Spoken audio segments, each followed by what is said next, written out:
is Frank August. It's an NDP. And distilling producer. Yes, and they catch a lot of flack for being on the more expensive side, like most NDPs. It's pricey, that's, at least around here in Central Texas. We see this stuff sitting on the shelves. And it retails $115. The one I saw today, I was telling you before we sat down, it was, I think, $115, $116.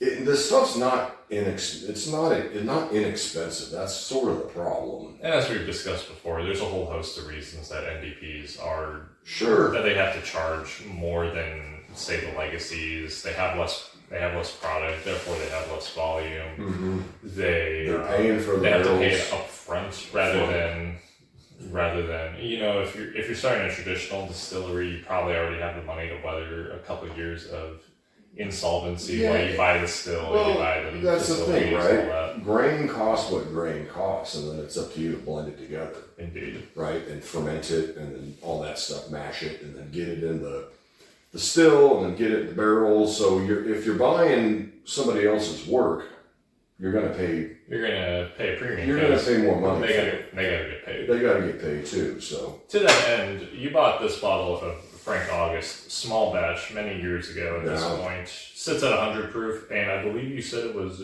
just okay. It was fine. That was the first time I bought it. Had never seen it before. Hell, I think I bought it in Vegas, if I remember right. Interesting bottle style. It's like a decanter. And the top is heavy as all get out. Top's heavier than heck. This one that we're talking about today, this is, like you said, 8, 9, and 10-year barrels. It's going to be a 6-barrel blend. So not a ton of these got out. However, depending on where you live in the country, perhaps you might have a version of that. So indeed, maybe a different variety of this. Sure. But Mom got this for me in Arizona. Yes, indeed. Magnums. Sourced from Arizona. Magnum's a fantastic liquor store if you're on the north side of the valley. Yep. And on the nose, I tell you what, super dark. Knock Frank August all you want, but like you note, it's all the darks. All the dark notes that you could have. All the dark notes, yeah. All the burnt sugars, all the burnt caramel. There's barrel char. There's sweet oak in there. Rising maple syrup. Okay. Well, and this is 54 point something, so let's call it 109 proof. Yeah. So not super proofy. I mean, 109 proof isn't bad. Let's not mince words. Right, it's not bad. It's just not 140. No, certainly not. But the smells you're getting out of it are all like right on par. They're really good. Yeah, there's some dark fruits, some dark red fruits. Well, although my mother may have overpaid for this, let's enjoy it. Yeah, let's give it a shot. And she did overpay for it, about $40. That was a birthday present, so. Oh. That's pretty damn good. That's quite good. Wow. So, talk to me. We talked about this in another video. Yeah. I get a little effervescence, which I normally attribute to youth. However, I know how old the barrels are. And it can't be youth. It's not youth. That's just an interesting, fun treat. Wow, it's actually really good. I thought about it because I've been sampling a few more wines recently. I think the effervescent note that you identify is a more general note. However, specifically a bright effervescence as opposed to a bubbly effervescence is the indicator of youth. Yeah, maybe. Because really inexpensive wine has that note as well, where it's like a bright. It almost feels effervescent, but it's harsher on the tongue. Whereas, okay, hold on, I gotta do this. What do you think? There's no fucking way. There's no way. That's so good. I'm gonna do the unholy. God.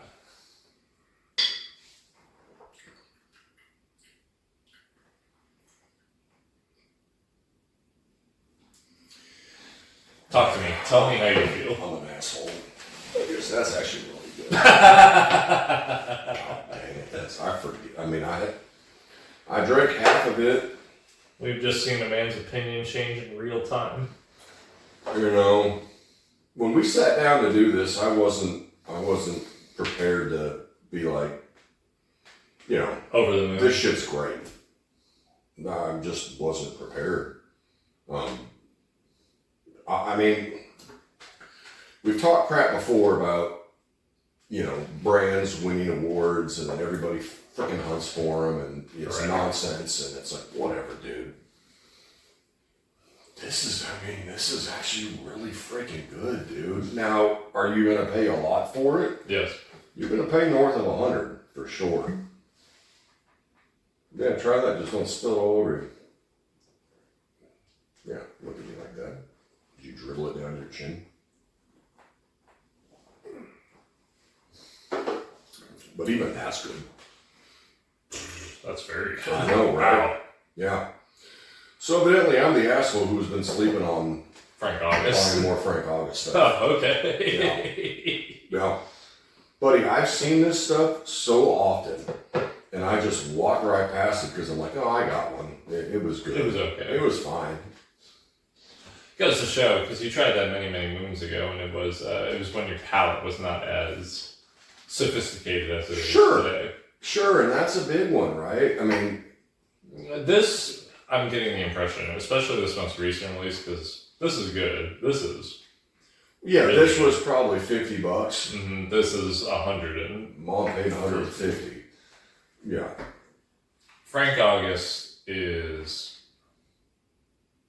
for most, probably too much too soon. Like, this is quite good. It's also quite expensive. Yeah. So here's the thing. Talk to me. Don't chase this shit just because you saw Saw an award for it. you saw an award and somebody said, "Oh, this is fantastic whiskey." And like, you're right.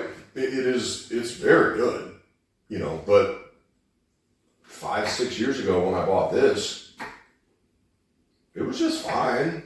You know, I paid too much for it. Yeah, because at the time, your palate, you couldn't appreciate Right. what it tasted like. 100%. 100%. So, and that's the thing. I mean, not to sound like an alcoholic, but I mean, the more you drink, the more you develop your palate. All of a sudden, you know, we'll go back to things, right? Even now, we'll go back to things to be like, oh, I'm getting so much more out of this than I did.